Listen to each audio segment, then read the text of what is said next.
তো বন্ধুরা, ডুমুরের এই যে ডালনা রান্না করেছি আমি আজকে।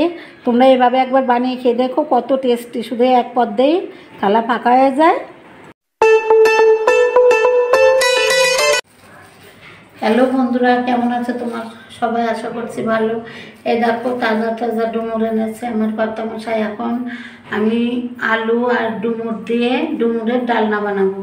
এই দেখো, ডুমুরটা কাটা একটু কঠিন, কিন্তু খেতে খুবই ভালো লাগে। এই যে আমি একটা পাত্রের ভিতর জল নিয়েছি। আমি এই যে এখন এই দেখো বন্ধুরা, ডুমুর কেমন করে কাটতে হয়।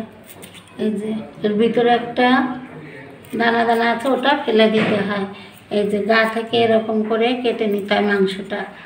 এই যে ছালটা গা থেকে এরকমভাবে নিয়ে আর এইটুকুন ফেলে দিতে হয়। এই যে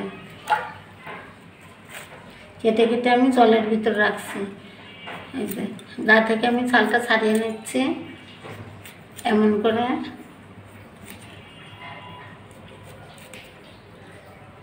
এই ডুমুরের ডালনাটা খেতে যা লাগে না বন্ধুরা, অসাধারণ লাগে, টেস্টি হয় খেতে। আমি এখন তো রান্না করবো এটা। দেখছো তো আমি কেমন করে কাটছি। ভালো লাগলে একটা লাইক করে দেখা শুরু করে দিও। আর নতুন বন্ধুরা যারা সাবস্ক্রাইব করোনি, অবশ্যই আমার চ্যানেলটিকে সাবস্ক্রাইব করে আমার পাশে থেকো। আর সবার আগে নোটিফিকেশন পাওয়ার জন্য পাশে থাকা বেল আইকনটি বাজিয়ে দিও। ঠিক আছে বন্ধুরা, তাহলে পুরো ভিডিওটি দেখতে হবে আমি কেমন করে আলু দিয়ে ডুমুরের ডালনা রান্না করছি। আমি কেটে কুটে এগুলো সিদ্ধ বসাবো, তারপরে আবার ফিরে আসছি। এই যে ডুমুরগুলো কেটে ভালো করে জল দিয়ে ধুয়ে নিয়েছি। এখন প্রেশার বসিয়ে দিয়েছি গ্যাসের উপরে, অন করে দিয়েছি, জল গরম হয়েছে। এখন এই যে কেটে রাখা ডুমুরগুলো আমি দুটো তিনটে সিটি দিয়ে নামিয়ে নেব, তারপরে আবার ফিরে আসছে। এই যে ডুমুরগুলো সিদ্ধ করে নিয়েছি, প্রেশার কুকার থেকে জল ঝরিয়ে তুলে নিচ্ছি। ডুমুরগুলো ঠান্ডা হলে পরে আমি হাত দিয়ে একটু চটকে নেব। দেখো ধোয়া উঠছে।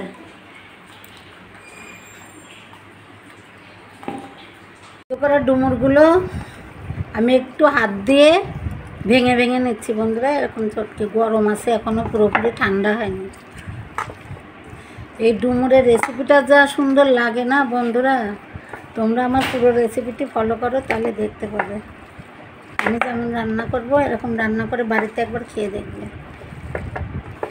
ডুমুরগুলো আমি একটু চটকে নিচ্ছি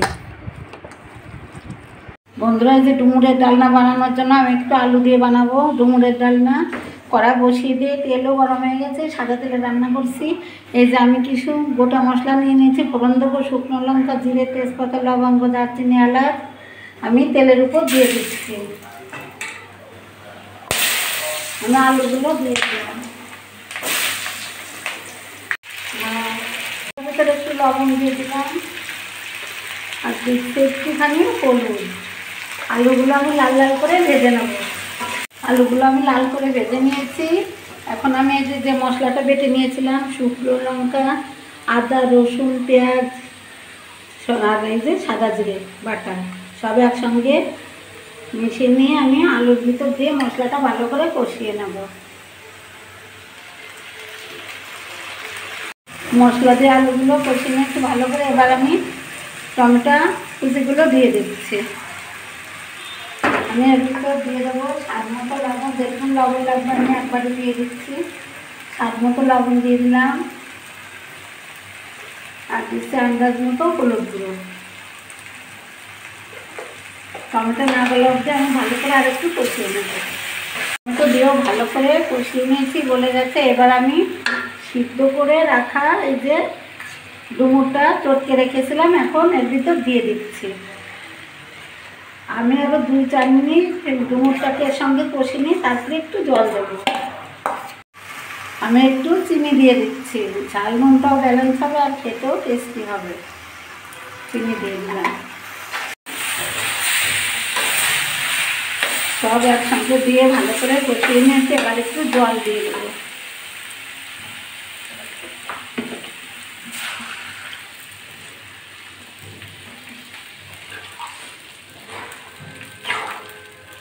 যেহেতু আমি ডুমুরের ডালনা বানাচ্ছি, আঁচটা লো মিডিয়াম আছে দেখে আমি 5 থেকে 7 মিনিট ফুটিয়ে নেব। কি সুন্দর একটা গন্ধ বেরিয়েছে বন্ধুরা। ডুমুরের ডালনা খেতে এত টেস্টি হয়। তোমরা নামানোর আগে একটু ঘি দিয়ে নামাবে। এখন আমার ঘরে ঘিটা নেই, তাই আমি দিতে পারলাম না। ঘিটা দিলে আরও বেশি টেস্ট হবে। বন্ধুরা, এই যে ডুমুরের ডালনা রান্না করা একদম কমপ্লিট হয়ে গেছে। আমি এখন চুলাটা বন্ধ করে দিচ্ছি।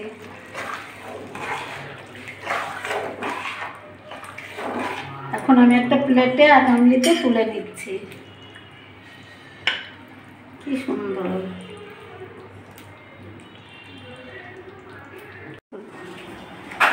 তো বন্ধুরা, এই যে আমার আলু দিয়ে ডুমুরের ডালনা একদম কমপ্লিট হয়ে গেছে। দেখলে তো আমি কিভাবে বানালাম। খুবই টেস্ট হয়ে গেছে। ভালো লাগলে লাইক করে দিও। আর নতুন বন্ধুরা যারা এখনও সাবস্ক্রাইব করেন, অবশ্যই আমার চ্যানেলটিকে সাবস্ক্রাইব করে দেবেন নিত্য নতুন রান্না দেখার জন্য। আর অবশ্যই কমেন্ট করে জানিয়ে দিও কেমন হয়েছে ডুমুরের ডালনা রান্নাটা।